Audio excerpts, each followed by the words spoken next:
King and Queen of the Ring. Where to begin?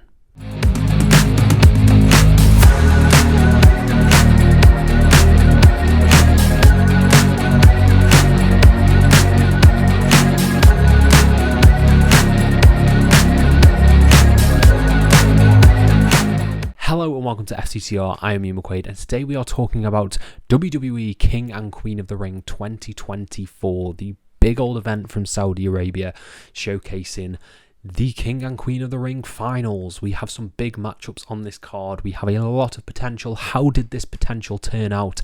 We will dive into that in a moment, but before we do, please hit subscribe, please like this video, please comment your thoughts down below on the show, and let me know all your thoughts, and I'll try and reply to every single one of them as we dive into this. So King and Queen of the Ring, I think, had a lot of hype going into it. Obviously, we only found out the King of the Ring finals the other day, the Friday, and people wanted Dragunov, people wanted Lyra, people wanted everyone. Everyone was fantasy booking this show. And I think overall, King and Queen of the Ring, for me personally, I found this show wholly disappointing.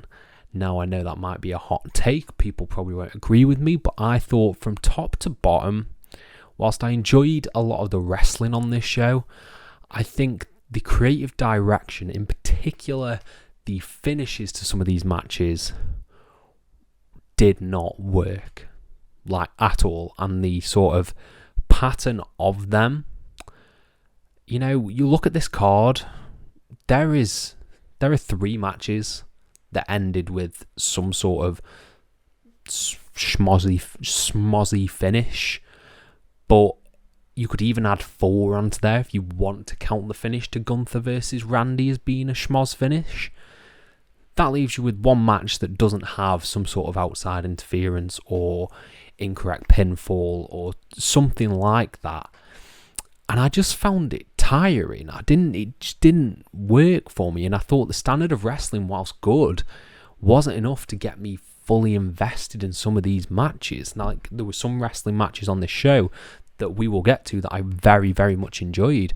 But I think for the caliber of talent that were involved, I was just expecting a lot more from this show. I was expecting some really, really good bangers. And I don't think we got any sort of match of the year contenders out of this show, or anything that really I will remember in a few months. And I was a bit disappointed with it being the King and Queen of the Ring final, and that just might be me being a negative Nelly, but at the end of the day, I like to be honest on this channel, and I've got to give you my thoughts. I was disappointed by King and Queen of the Ring. So let's dive into my full review, where I break down the show, the angles, everything that happened on the show, and give you my overall thoughts. Starting with, I did not watch the pre-show. I don't usually watch pre-shows because nothing sort of interesting happens on them. There was Bianca Belair and Jade Cargill retaining, which we all knew would happen. Fair enough. But we started off with the opening match, which was Liv Morgan taking on Becky Lynch for the Women's World Championship. And this was a match that really underwhelmed me.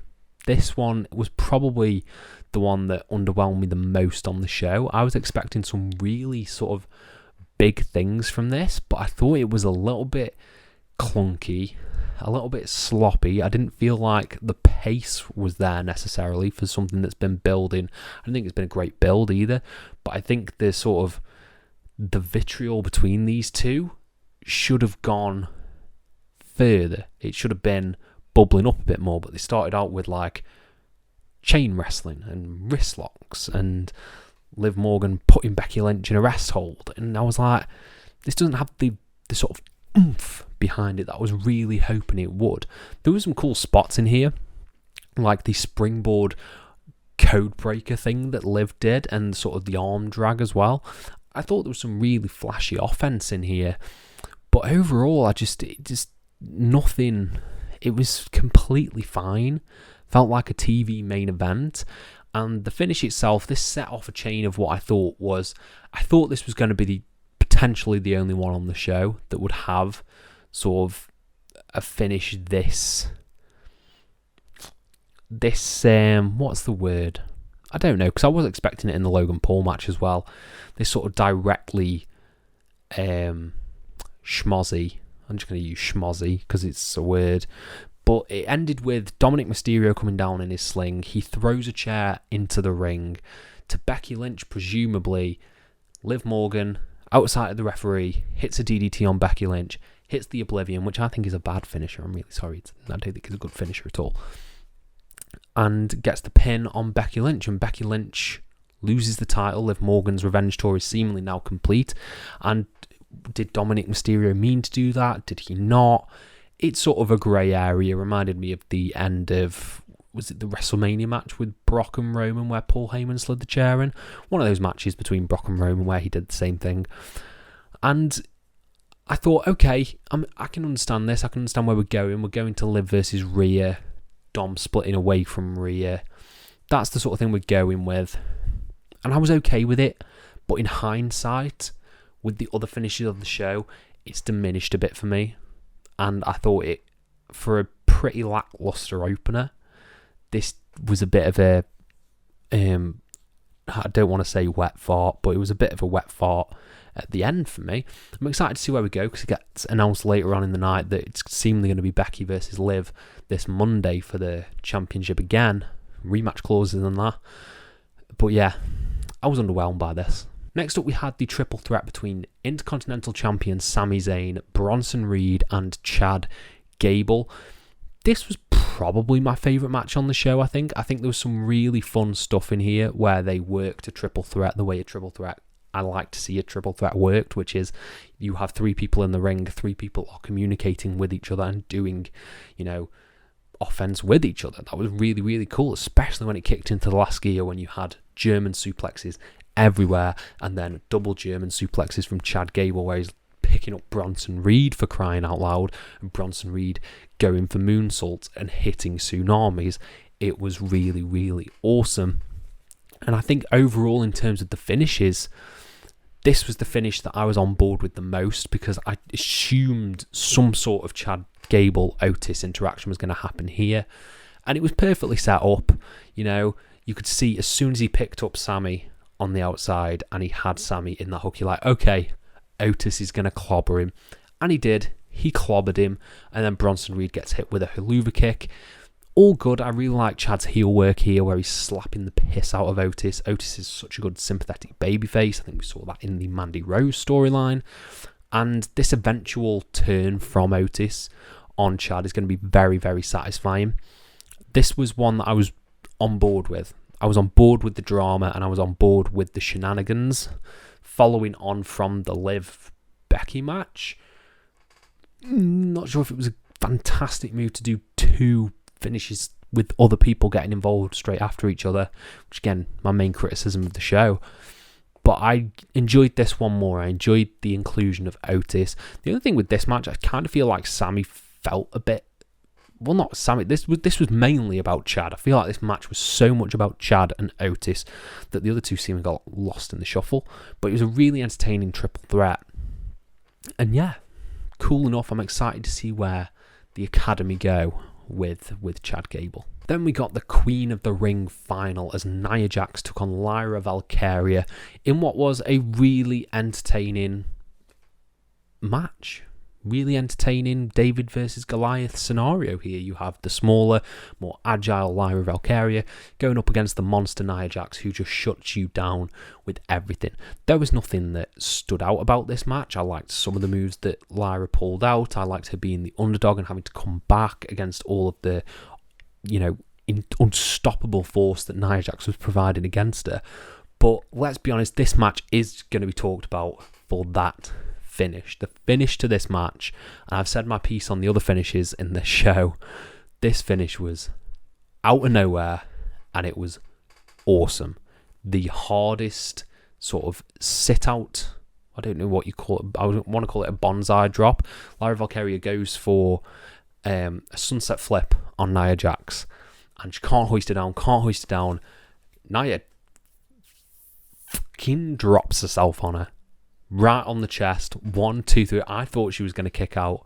No. Nia Jax demolished Lyra with this final move, and it was a great lasting image. The way Nia was posing as well after, it was awesome. awesome. I will remember this finish. This finish was so great. The finish overall was my favourite thing on the show. But yeah, Nia is Queen of the Ring, seemingly getting Bayley. I think that's the way to go, Nia versus Bayley at SummerSlam. Yeah, Triple H presents the crown. We still got crowns and stuff. And there we have it. The Queen of the Ring tournament's done. Yeah, Nia, I'm okay with this. And I thought it was an awesome finish to a pretty good match. Then we got the King of the Ring final as Randy Orton took on the Ring General Gunther. This was, up until the finish, really good. Really good. This was like a chess battle. This was a chess game. These two just picking apart each other's limbs. Gunther in particular, as soon as Randy went for that RKO and landed right on his back, Gunther was in there destroying the back, elbows to the back, everything to destroy the base of Orton. Then Orton starts favouring the knee, goes for the knee. It was a tactician's buffet, this match, because then Randy would get a little bit of offense in. I really liked on commentary they were putting over that Randy can't hit some of these moves like the snap power slam very well because of his back and his leg, and Gunther just being a shark and targeting those limbs. It was so good, and Randy getting some hope spots in there, dropping Gunther multiple times on the announce table was really cool, hitting 2 RKOs and getting so close. When Gunther rolled out of the way, rolled to the edge of the ring from the RKO, I was like, yes, this is good. Then we have the finish. And then we have the finish of this match, which I don't know if it was accidental. I don't know if it was a work, but if it was a work, it was silly. Just give Gunther the win, clean. But Randy Orton hits an RKO on Gunther. As Randy goes for the pin, he gets a 2 count. Gunther hits the leg, the injured leg, which twinges Orton, and then he gets rolled up by Gunther, but his shoulder is so clearly up. How the referee didn't spot it makes me think it was a botch, but the way they were playing it up on commentary makes me think it's not. It was unfortunate. It was unfortunate because I really enjoyed this match. I think it was such a different pace to everything else on the show, and it was so unique that I did really enjoy this. But the finish was weird, and I don't know if it was a botch. Fair enough. If it was a deliberate choice to try and not make Randy look weak, then I think that's a bit. Don't have Randy in the final. If you don't want him to lose, don't have him in the tournament. If you don't want him to lose, you know what I mean? It was strange finish to what was overall a really entertaining tactical match. And then we have the main event. We have Cody Rhodes taking on Logan Paul for the undisputed WWE Championship in a match that I enjoyed. This was really well worked and really well sort of put together. I think Logan Paul is great at this. He's a natural at professional wrestling. But some of the instances in this match, particularly the goddamn ending, I thought were infuriating, to say the least. I think it started off so well. This was such a good match. Like the way they worked together, the moves they were hitting, Logan doing the splits as Cody just yeets himself with a crossbody, I thought was really good. And then of course you knew the brass knucks were going to come back. A guy in a Prime shirt, one of Logan's sort of comrades, whatever, entourage, whatever you want to call them, slips in brass knucks and he manages to clock Cody in the ribs, which gives Cody something to sell throughout the match. I like that, okay? You've got him selling the ribs, perfect. Logan's going to work over them completely, and he does. He does work over these. He hits a huge, unbelievable splash through the announce table, which looked beautiful. There was a Cody cutter on the announce table. It looked pretty okay. It looked like it hurt Cody more than it hurt Logan Paul, but that's beside the point. And then we got not a clean finish. I think we all knew the brass knucks were going to be involved. The ref takes a bump in the corner and the ref goes down. And Cody the thing with this match as well, sidetrack, I thought it made Cody look a little bit like an idiot at times. The way he broke the count and didn't win by count out, which I get he's a fighting champion, but at the same time, you know, this guy's literally tried to destroy you with brass knuckles on multiple times. He's already clocked you with brass knuckles. Why would you do this? And then when the ref goes down, he's like, oh, I'm so sorry, ref, I'm so sorry. It made him look a bit weak and a bit weird doing that. And then Logan low blows Cody after he's apologised to the ref for knocking him down. And Logan's going to use the brass knucks on Cody. And I'm like, how's he going to get out of this? Special guest ring announcer, who was only present, I believe, for the main event. I didn't see him at other times. Grabs Logan Paul's legs, which allows Cody to get crossroads 3 times. 1, 2, 3. This was bad. I wasn't a fan of this. It had not been set up in the slightest. And Cody just winning by help from this dude, who I'm assuming is very, very big in Saudi Arabia, in the main event, did not sit right with me at all. I thought it was really, really underwhelming. And overall, I thought this match was a little bit of a letdown. This was nowhere near as good as Roman versus Logan.